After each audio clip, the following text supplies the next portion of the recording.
Welcome to How Preschool Teachers Do It.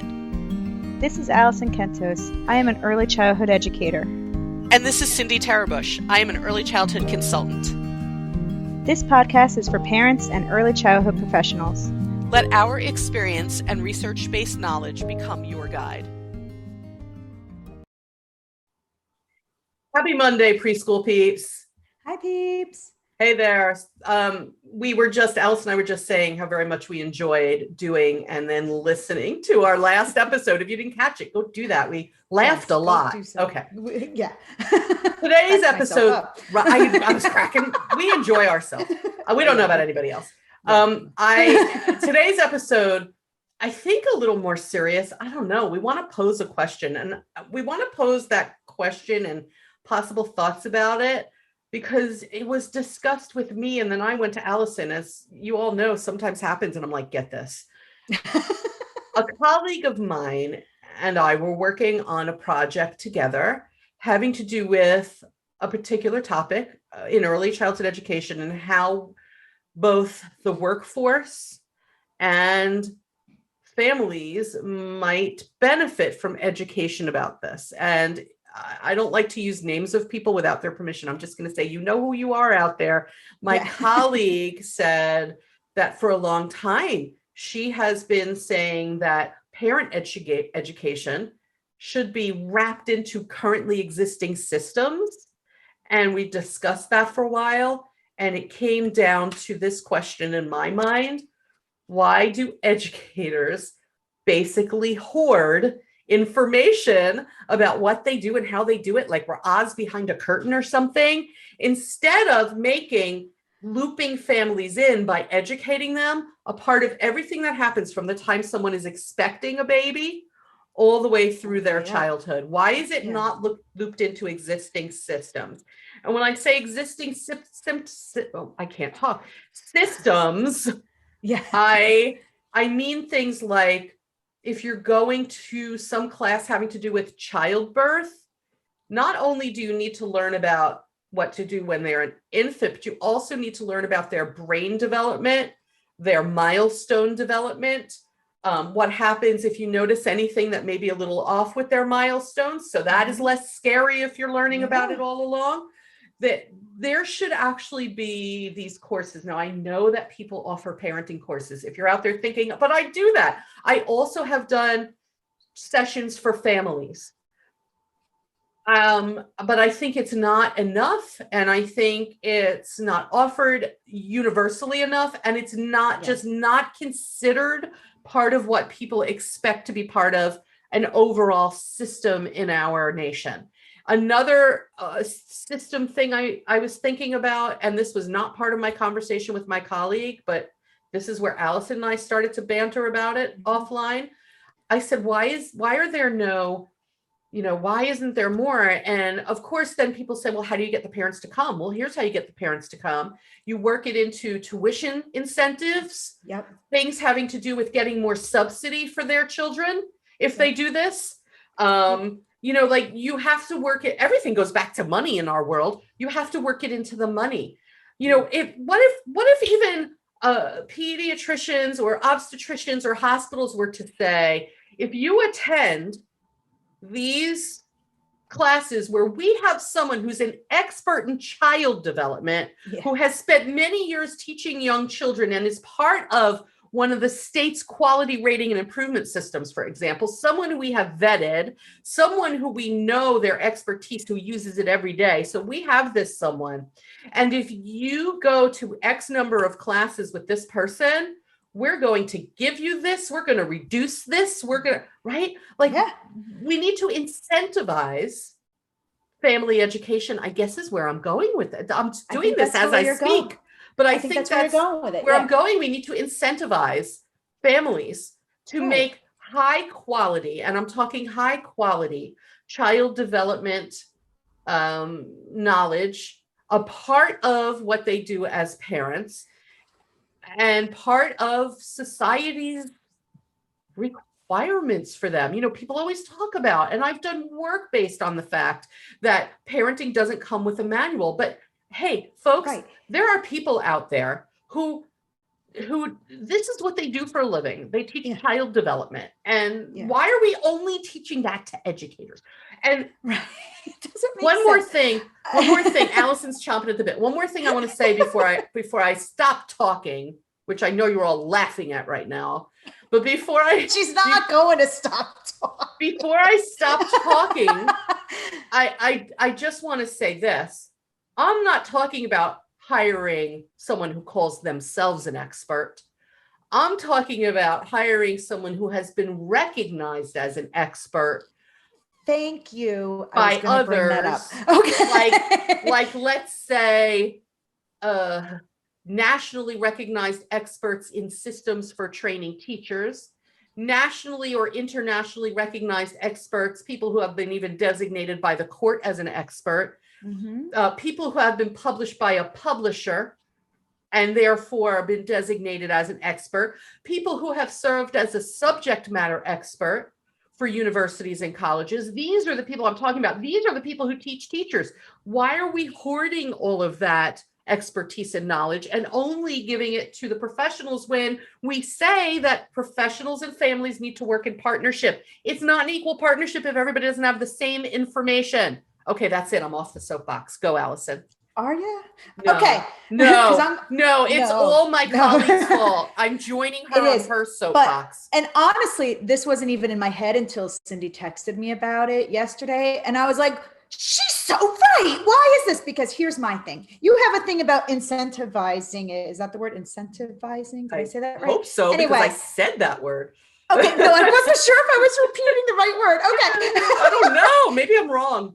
I have a thing of like, why aren't we making it easy for parents to attend these things? So instead of these conferences that they have that are just for teachers, and then you have to prove that you work at a school and like all this stuff that you got to send in order to go to this workshop. Why can't anyone just go to that? You're pregnant and you want to learn? There you go. Pay the money and go. Or make it cheaper for parents to go. Make it free for parents and the teachers, schools have to pay or whatever. Like, you know what I mean? Make it easier for the parents to go. And there's, in a way, your incentive. Oh, look, they're having this multiple nights a week at the local hospital. Okay. Oh, and it's free and I could just walk in and there's going to be coffee there. Cool. There's a babysitter that's going to watch my kid while I'm there. Awesome. You just made it easy for a parent to go. Oh my God. Yeah. So the babysitter thing reminds me of this. I've done work in New Jersey for our family success centers. Our family success, if everybody around the nation now listening to this or other countries is like, what's a family success center? After Superstorm Sandy, which a lot of people still call Hurricane Sandy, there were devastated parts of our state where Alison and I live, and our state set up what are called family success centers in every county at the time to help people who needed resources, who needed even places to live, mental health resources, whatever they needed. The family success centers quickly sort of blossomed all over the state, and they still exist, which is a great thing. For family success centers, it's not well known. If that's another thing, do families, hi families in New Jersey, do you know that there are family success centers? No, they don't. No, they don't. And but I have done some work with the family success centers where I have done training for their personnel, because their personnel are not necessarily early educators. Their personnel are more like social workers. Yeah. So the social workers have attended my trainings, but they've also brought me in to do sessions for families. And so I've done parent education through the family success centers. Maybe that's what we need all over the nation. Oh yeah, 100%. 100%. Like, why don't they we do? Have these family success centers all over the place? And what brought me to that, Allison, was they did what you're saying. They gave the kids, they brought in people to babysit the children. They dedicated one room in the building to that babysitting, which hopefully will be able to happen again once COVID isn't so much of a threat. Right.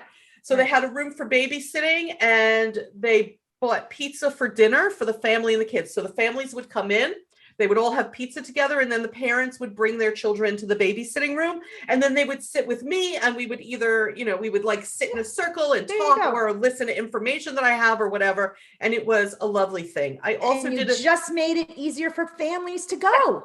You provided dinner and a babysitter. Now they don't have to struggle to get there. Same thing happened in a public school that I've done work with. They wanted me, they have an extraordinary number of grandparents raising their grandchildren, and they wanted me to work with these grandparents about what the current understandings are about raising children in this generation. Yeah. And they also brought in food and babysitters. Now that I think about it, you are 100% right. Yeah. This should just be a practice for parents. Right.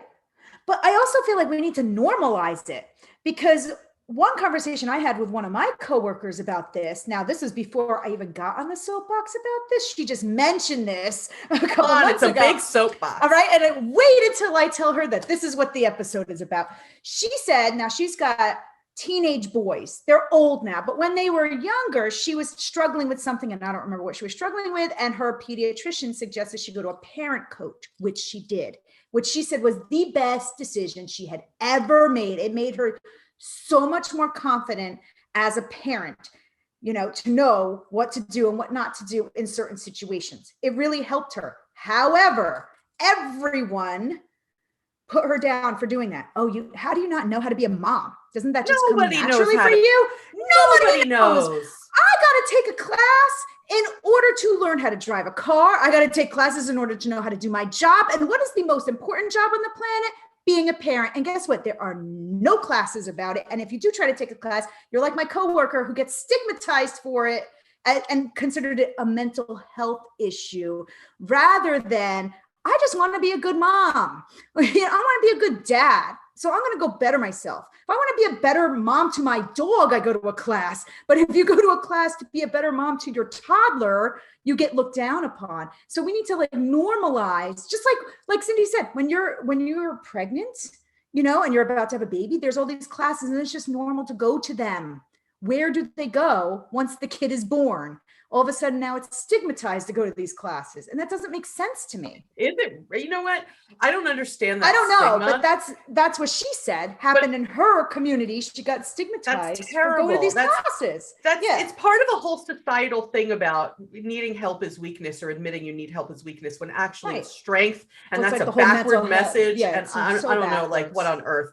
This, what it reminds me of, Alison? So people will go on the tour of the hospital. Do they still do that? I had my kids a long time ago. I could be talking about nothing that happens now, but we used to, you'd go on the tour of the hospital so that you would see the OB wing and all that stuff. And I know you're probably not doing that in COVID, but let's pretend we're in a regular situation here. We land back in a regular situation. People go on the tour.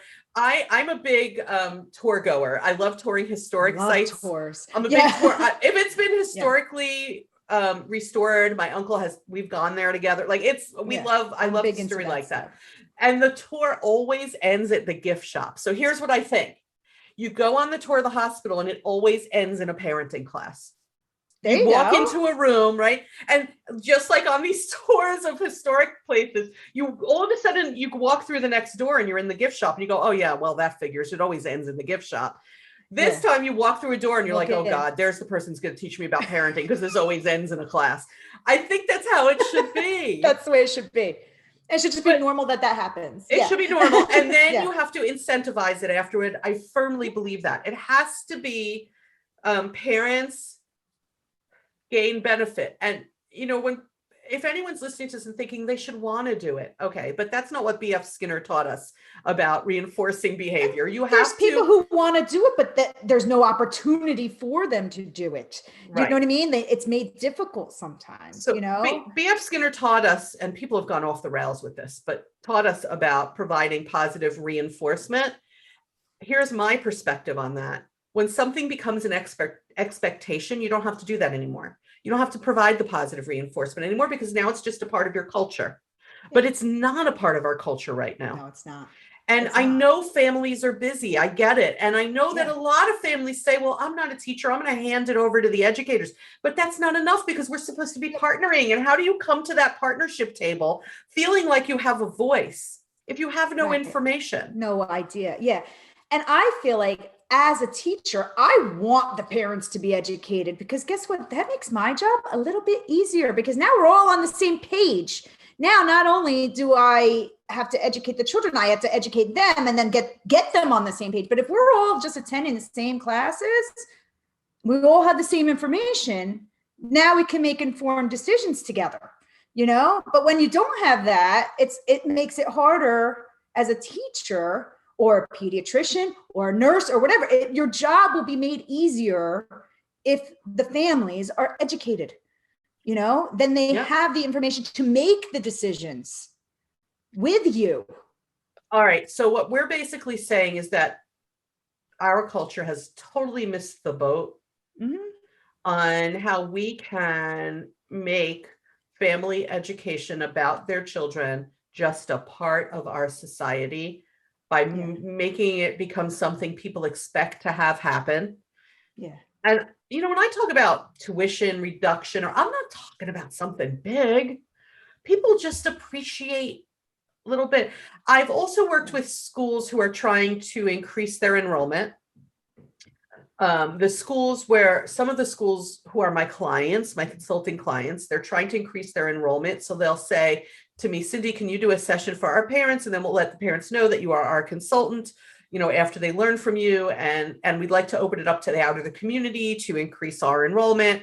We're going to tell our parents to bring relatives and friends, and we're going to widely advertise it.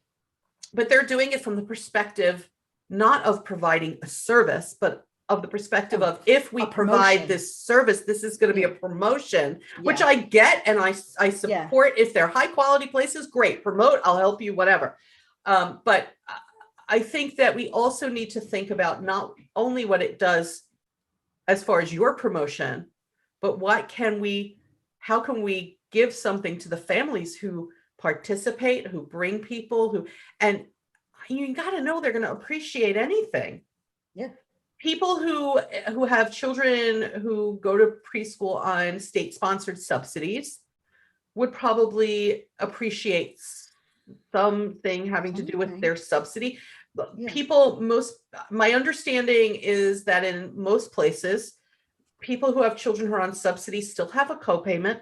It's not like they don't have, there's a sliding scale and they still have some sort of copayment.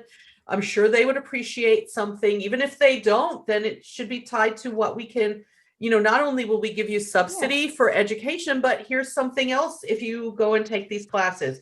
People whose children are not on subsidy and are paying full tuition, can't we say to them, you're going to get $50 off next month? It's not going to kill anybody. It's not. And we have these kind of programs for so many other things.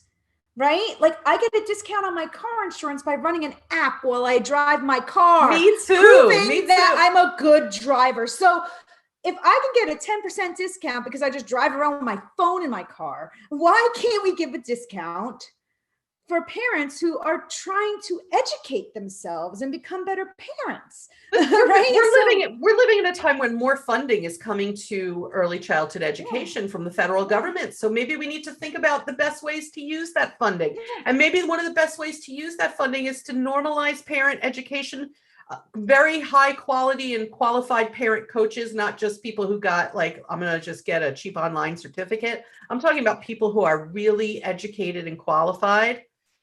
And can prove that. Why can't we set up a system? I guess we'll leave with that question, right? Yeah. We're just gonna say if you heard anything today that resonates with you and you have the power to do some of this in your setting, do it and let us know that you did it. I would love to know that. Yeah. That would be amazing. If you don't work in an revolution here, right? If you don't we didn't start it. It's my colleague. I can't take credit. Yeah. We didn't, and if you are not working in an early childhood setting and you're thinking, wow, I wish somebody would have had that when my kids were younger, or, as I'm raising my children, I wish that existed. Yeah. How many people have said to me, where were you when my kids were that age? Well, you know what? There's lots of us out there. There's just no system. Yeah. Then I hope that you seek somebody. I really do. And I hope you figure it out. But please, please, please be careful about their qualifications. There's lots of self-proclaimed experts out there who really are not giving good advice and don't say what should be said based on not just their own perception of life, but on actual studies, longitudinal studies of families and young children. Sure and if they're claiming, if people are claiming they are using studies, please ask what studies. And if you're thinking, is this a legitimate study? You know what? Go on to Facebook and direct message us, or go to our website. I just couldn't think of the word website. Our website, howpreschoolteachersdoit.com. Send a message to us, a contact form through that website saying, Cindy, someone told me about this study. Can you look into it? I may not have heard of it, but I'll know when something is a scholarly resource because I use scholarly resources all the time in my work. So I know the definition of a scholarly resource. Yeah. All right. I feel, all right, now I'm exhausted and we have to record another episode today, but now I'm like wiped out. My energy is like, the adrenaline was up as I was like riffing about this. And now I'm like, big debate there. Yeah. That was a lot. That was a lot. But people are going to be thinking after they listen. So that's good. Okay. Just give them something to think about. Yeah. I hope so. And now that we've given you something to think about and pointed out the failings as far as parenting in our society, we're going to just wish you a lot of hope. We'll have some hope because we got nothing else.